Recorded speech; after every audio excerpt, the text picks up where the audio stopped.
Assalamu alaikum, chers frères et sœurs. Dans la foi islamique, le discernement occupe une place essentielle.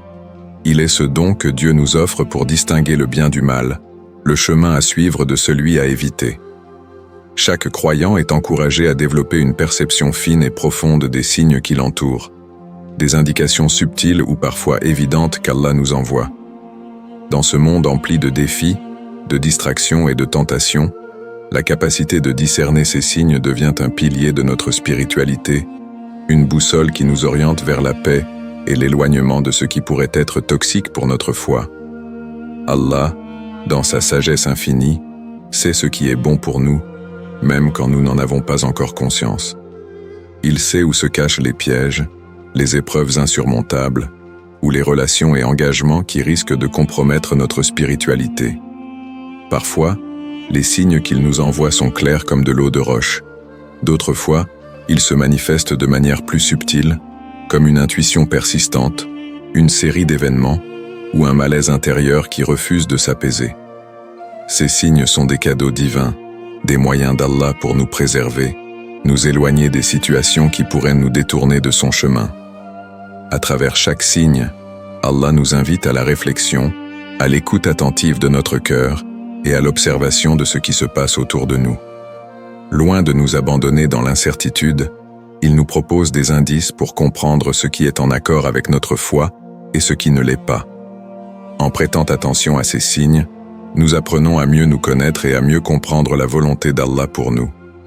Car lorsque nous ressentons une paix intérieure face à une décision ou une situation, c'est souvent un signe de sa bénédiction. À l'inverse, quand l'inconfort, la confusion ou l'inquiétude persistent, cela peut être une alerte que quelque chose ne va pas. L'importance de suivre ces signes est d'autant plus grande que les conséquences de leur ignorance peuvent être graves. Combien de fois avons-nous ignoré ces intuitions, ces avertissements que notre cœur perçoit? Et combien de fois avons-nous ensuite réalisé que ces signes auraient pu nous protéger d'une souffrance, d'une perte ou d'une épreuve évitable? Allah, dans son amour et sa bienveillance, souhaite pour nous une vie empreinte de sérénité et de proximité avec lui. En développant ce discernement, en apprenant à lire les signes qu'il nous adresse, nous faisons preuve d'obéissance et de sagesse, car nous choisissons de marcher sur la voie qu'il a tracée pour nous. Ainsi, prendre le temps de se connecter à cette guidance divine est une démarche d'humilité et de foi. Il s'agit de reconnaître que nous avons parfois besoin d'aide pour discerner ce qui est bon ou mauvais, de comprendre que notre vision humaine est limitée. La prière, la méditation sur les versets et la consultation avec des personnes pieuses nous aident à saisir les messages d'Allah. Cela demande de la patience, de l'écoute et une volonté de s'éloigner des distractions du monde pour entendre la voix intérieure qui nous appelle. Avant de commencer cette vidéo, n'oubliez pas de liker cette vidéo, car cela nous donne beaucoup de force pour continuer à partager du contenu bénéfique. Et je vous invite à vous abonner à notre chaîne et d'activer la cloche de notification pour rester informé de nos prochaines publications sur la foi islamique. Merci et bonne vidéo. Dans cette vidéo, nous allons explorer 5 signes clairs qu'Allah nous envoie pour nous indiquer qu'il est temps de nous éloigner d'une situation, d'une relation ou d'un engagement qui peut nuire à notre foi et à notre bien-être spirituel. Ces signes ne sont pas là pour nous effrayer, mais pour nous protéger et nous rappeler que notre relation avec Allah est précieuse et doit être préservée. Que chaque signe soit une lumière sur notre chemin, une incitation à rester fidèle à notre foi et à toujours chercher ce qui nous rapproche d'Allah. Alors, restez avec moi jusqu'à la fin pour découvrir cela. Si vous avez des questions ou des commentaires en cours de route, n'hésitez pas à les laisser en bas. J'apprécie beaucoup vos retours. Allons-y. Premier signe, quand les valeurs spirituelles sont compromises. L'un des signes les plus évidents qu'Allah nous envoie pour nous indiquer qu'il est temps de s'éloigner d'une situation est lorsque nos valeurs spirituelles commencent à être compromises. Dans une vie guidée par la foi, les principes de droiture, d'honnêteté, de respect et d'intégrité représentent des fondations qui permettent de rester alignés avec les enseignements de l'islam. Mais il arrive que certaines situations, relations ou environnements de travail deviennent des sources de tentation ou d'éloignement de ses valeurs essentielles. Un verset du Coran nous rappelle cette nécessité de préserver notre foi et notre piété.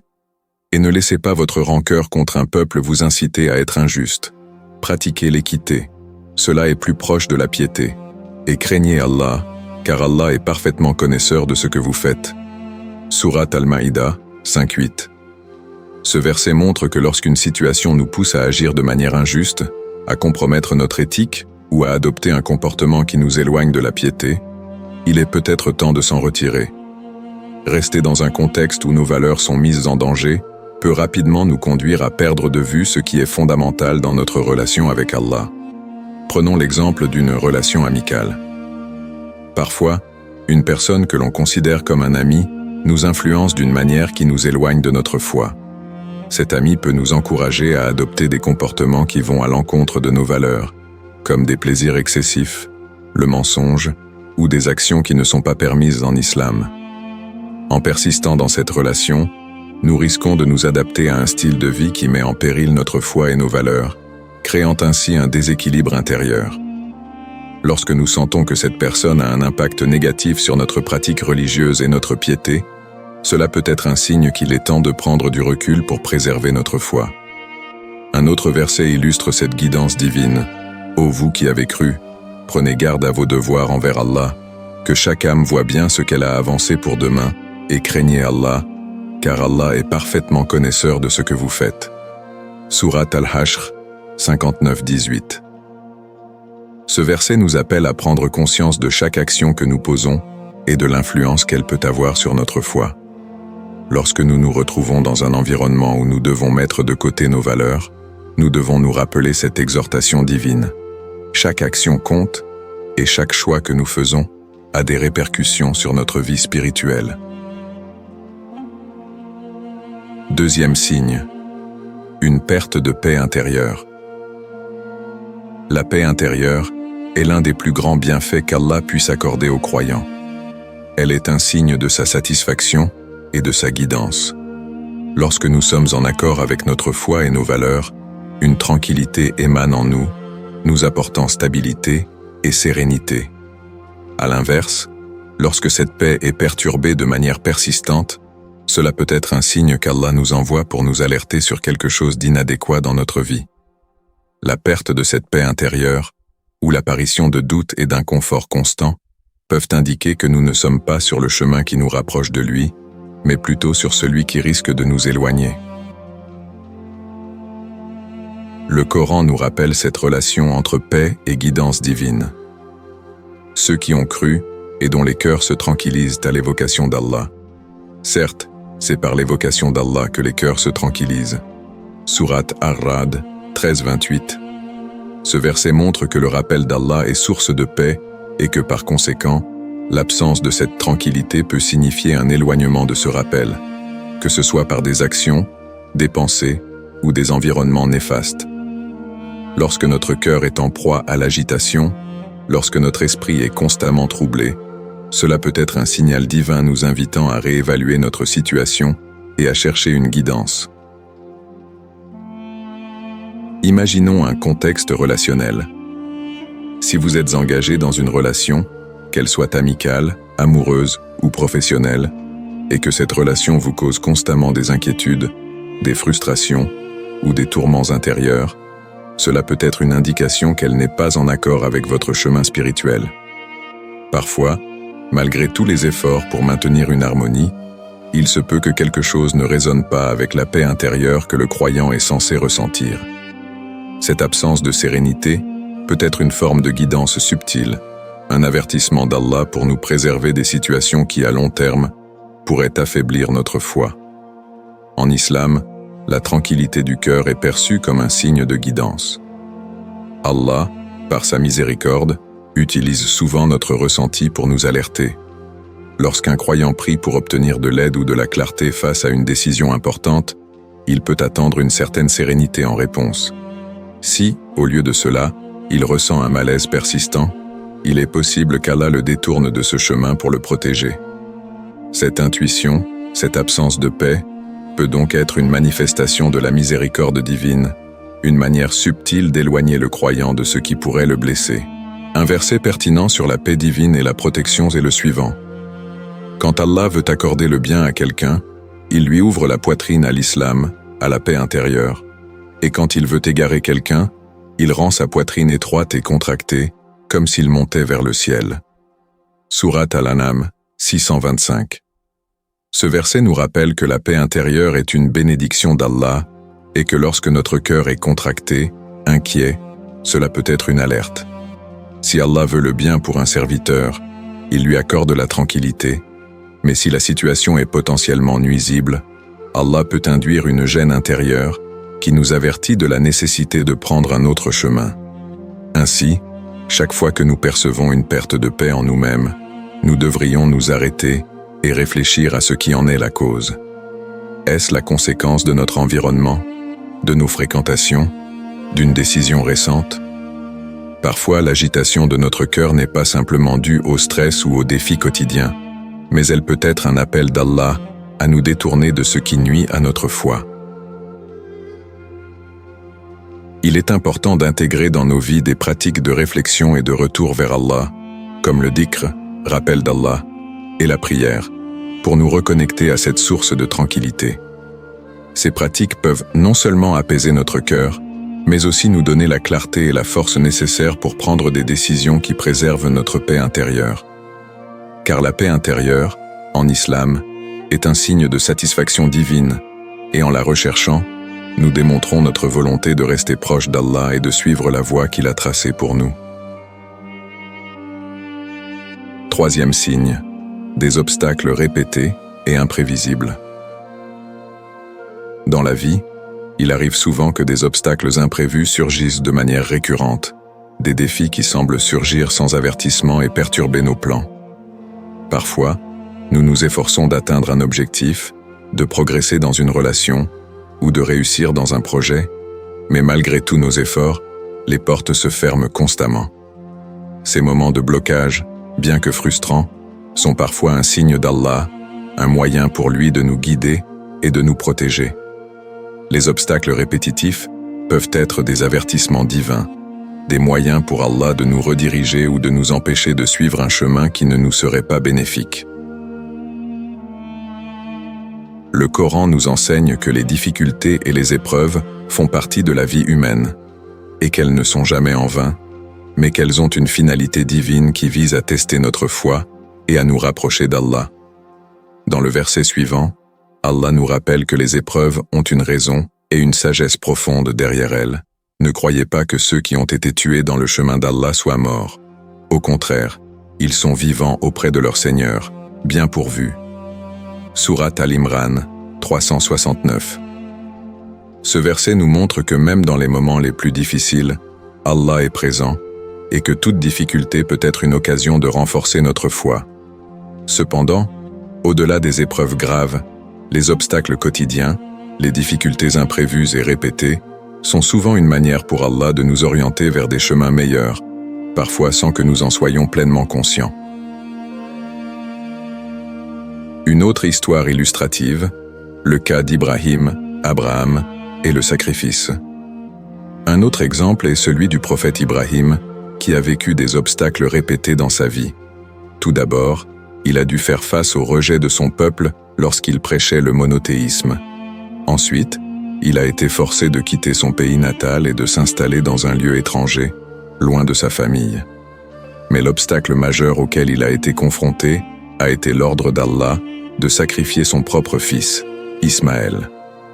Ce sacrifice semblait être une épreuve insurmontable, mais il s'agissait d'un test ultime de la foi et de l'obéissance d'Ibrahim à Allah.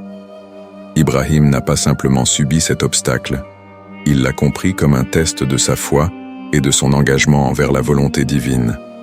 En fin de compte, Allah l'a réconforté et a remplacé son fils par un bélier comme sacrifice, montrant que les obstacles, aussi difficiles soient-ils, ne sont jamais punitifs, mais sont des moyens de purifier et d'élever notre foi. L'importance de la réflexion et de la patience dans les obstacles. Les obstacles récurrents sont également un moyen pour Allah de tester notre patience et notre persévérance. Dans l'islam, la patience, sabr, est une vertu essentielle. Allah nous dit dans le Coran, « Ô vous qui avez cru, Cherchez l'aide d'Allah par la patience et la prière. Certes, Allah est avec ceux qui sont patients. Sourate Al-Baqarah, 253. Lorsque des obstacles se manifestent de manière répétée, c'est un test de notre foi et de notre capacité à rester ferme dans notre confiance en Allah. L'important n'est pas de fuir les obstacles, mais d'apprendre à les affronter avec sagesse et patience, en croyant que chaque difficulté a un but divin. Les épreuves répétées nous poussent à nous remettre en question et à nous tourner davantage vers Allah. Si nous perdons notre paix intérieure en raison de ces obstacles, c'est peut-être un signe qu'il est temps de revoir nos intentions et de chercher à comprendre la leçon que ces difficultés sont censées nous enseigner. Peut-être qu'Allah nous demande de renoncer à certains projets ou de reconsidérer certaines décisions pour notre bien-être spirituel. Quatrième signe. Un sentiment persistant de malaise ou de doute. Dans la vie quotidienne, il arrive souvent que nous fassions face à des situations ou des choix qui ne semblent pas totalement clairs. Parfois, tout semble en ordre sur le plan extérieur, mais quelque chose à l'intérieur de nous nous dérange, nous empêche de nous sentir pleinement en paix avec nos décisions. Ce sentiment de malaise ou de doute persistant peut être un signe précieux qu'Allah nous envoie pour nous guider vers une meilleure voie. Ce n'est pas simplement une sensation de nervosité passagère, mais une alerte spirituelle subtile qui mérite d'être écoutée et comprise. En islam, l'intuition, ou la guidance intérieure, joue un rôle fondamental dans notre relation avec Allah. Les croyants sont encouragés à être attentifs à leurs ressentis, à écouter cette voix intérieure qui peut souvent être un reflet de la direction qu'Allah souhaite que nous prenions. Ce ressenti ne vient pas toujours sous forme de vision ou de signes spectaculaires, mais il peut se manifester sous forme d'un malaise dans le cœur, d'un doute persistant qui ne se dissipe pas, malgré nos efforts pour l'ignorer ou le rationaliser. Allah, par sa miséricorde infinie, peut utiliser ces sentiments comme des instruments pour nous protéger et nous éviter des erreurs spirituelles. Le malaise, un signal divin. Le malaise que l'on ressent dans une situation particulière, qu'il soit mental, émotionnel ou physique, n'est pas à négliger. Dans le Coran, Allah nous enseigne que parfois ce que nous percevons comme une difficulté ou une gêne peut être une bénédiction déguisée, une manière subtile pour lui de nous éloigner de quelque chose qui pourrait être nuisible à notre bien-être spirituel. Il est important de se rappeler que, en islam, Allah ne nous met jamais dans une situation qui serait impossible à surmonter ou qui ne nous servirait pas à quelque chose de bénéfique. Même les signes de malaise sont, en réalité, une forme de guidance, nous poussant à chercher un chemin plus aligné avec sa volonté. Un verset qui illustre cette idée est le suivant. « Et quiconque craint Allah, il lui ouvrira un moyen d'évasion et lui donnera une issue favorable. » Sourate At-Talaq 65-2-3. Ce verset montre que lorsque nous éprouvons un malaise ou des difficultés, c'est souvent le signe d'une occasion que Allah nous offre pour nous détourner d'une situation dommageable. Si nous restons attentifs à nos sentiments et à nos réactions internes, nous pourrons mieux comprendre la direction à prendre. Allah nous guide à travers nos sensations, et parfois, un simple malaise peut être un moyen pour lui de nous sauver d'un chemin plus néfaste. Le doute comme outil de guidance. Le doute n'est pas toujours une faiblesse, mais plutôt une forme de sagesse spirituelle. Un croyant qui doute de ses actions ou de ses choix fait preuve de discernement, car il cherche à comprendre si ce qu'il fait est réellement aligné avec les enseignements d'Allah. Ce doute, s'il est bien dirigé, peut devenir un outil de guidance. En islam, il est dit que l'ignorance peut être un facteur de doute. Mais une fois que le croyant cherche à obtenir plus de connaissances, il voit les choses sous un angle plus clair et peut surmonter ce doute initial. Une anecdote du prophète Muhammad, paix et salut sur lui, illustre bien cette idée. Il a dit « Lorsque l'un de vous doute dans sa prière, qu'il ne laisse pas son cœur se troubler, mais qu'il fasse un autre raka, un cycle de prière, et qu'il se repose sur sa conviction. » Sahih Muslim. Cet hadith montre qu'en cas de doute ou de malaise, il est important de se calmer, de faire confiance à Allah et d'aller de l'avant avec une conviction renouvelée. Dans le même esprit, si le doute ou le malaise persiste, il peut être une occasion de chercher un autre chemin, de reconsidérer une décision ou d'attendre que la situation se clarifie. Un sentiment de doute dans les relations et les choix de vie. Le doute peut aussi se manifester dans nos relations avec les autres. Par exemple, un croyant pourrait ressentir un malaise constant lorsqu'il interagit avec une personne, même si celle-ci semble extérieurement gentille ou bénéfique. Ce malaise peut indiquer que cette relation n'est pas saine pour lui ou qu'elle pourrait nuire à son bien-être spirituel. Dans ce cas, Allah peut nous donner ce ressenti comme un moyen de nous protéger des mauvaises influences ou de situations qui risquent de compromettre notre foi. 5e signe. Une influence négative sur la foi et la pratique spirituelle. L'un des aspects les plus importants de la foi en islam est de préserver notre relation avec Allah, car c'est cette relation qui nourrit notre cœur et guide toutes nos actions. Cependant, il arrive que certaines situations ou certaines relations commencent à avoir une influence négative sur notre pratique spirituelle et nous éloignent de notre Créateur. Ces influences peuvent se manifester de différentes façons. Des compagnons qui nous entraînent vers des comportements contraires à l'islam, des environnements toxiques qui nous déstabilisent spirituellement, ou des choix de vie qui affaiblissent notre engagement dans la prière et les autres actes d'adoration. L'influence des relations et de l'environnement. L'islam nous enseigne que nous devons être vigilants quant aux relations que nous entretenons. Certaines personnes, bien qu'elles puissent sembler agréables ou influentes sur le plan social ou professionnel, peuvent exercer une influence négative sur notre foi. Elles peuvent nous inciter à négliger nos prières, à adopter des comportements incompatibles avec les enseignements d'Allah ou à faire des choix qui diminuent notre conscience spirituelle. Le prophète Muhammad, paix et salut sur lui, nous a mis en garde contre la mauvaise compagnie en disant « L'homme est sur la religion de son ami, donc quiconque vous choisissez comme ami, qu'il prenne garde à qui il choisit. » Abu Daoud. Cet hadith montre clairement l'importance de choisir nos amis et nos associés avec soin. Si une relation commence à nuire à notre foi, à diminuer notre engagement dans les actes d'adoration ou à éteindre notre zèle spirituel, cela peut être un signe qu'Allah nous appelle à prendre de la distance pour préserver notre connexion avec lui. Lorsque nous nous retrouvons entourés de personnes qui ne nous soutiennent pas dans notre cheminement spirituel, il devient essentiel de réévaluer ces relations. L'attraction des tentations et l'éloignement progressif. En plus des relations, certaines situations de la vie peuvent également nous éloigner de notre foi.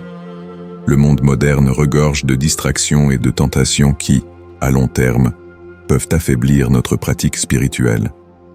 Que ce soit l'attrait des biens matériels, l'immersion dans les plaisirs du monde, ou les pressions sociales qui nous poussent à négliger nos prières ou à adopter des comportements inappropriés, ces influences extérieures peuvent réduire notre engagement envers Allah.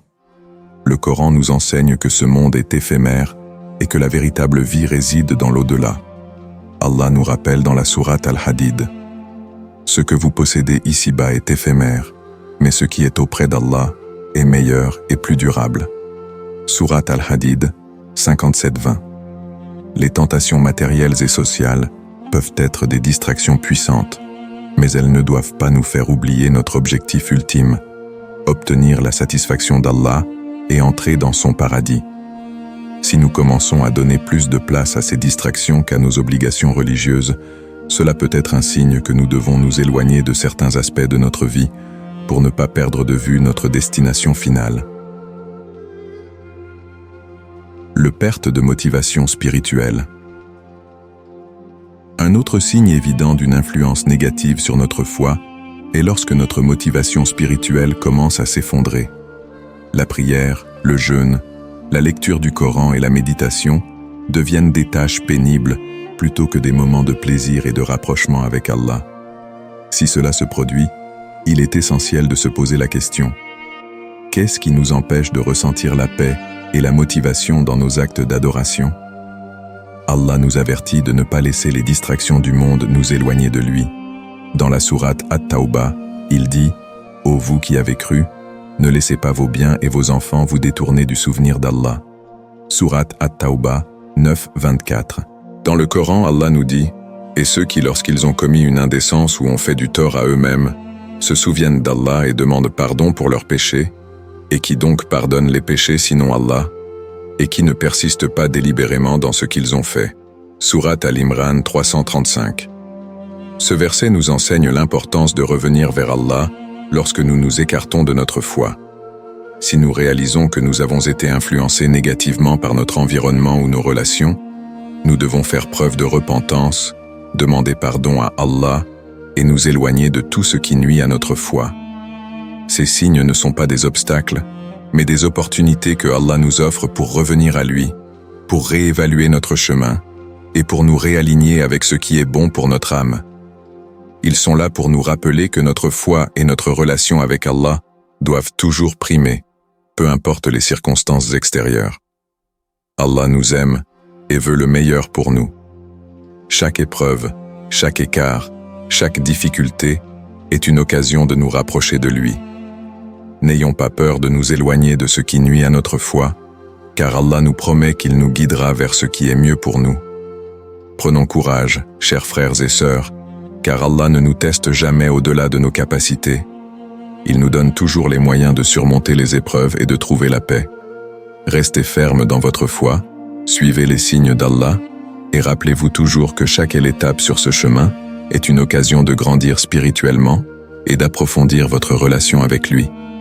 Ainsi, avancez avec confiance, en vous tournant vers Allah avec foi et dévotion, sachant qu'il est toujours là pour vous guider, vous protéger et vous aider à traverser les moments difficiles.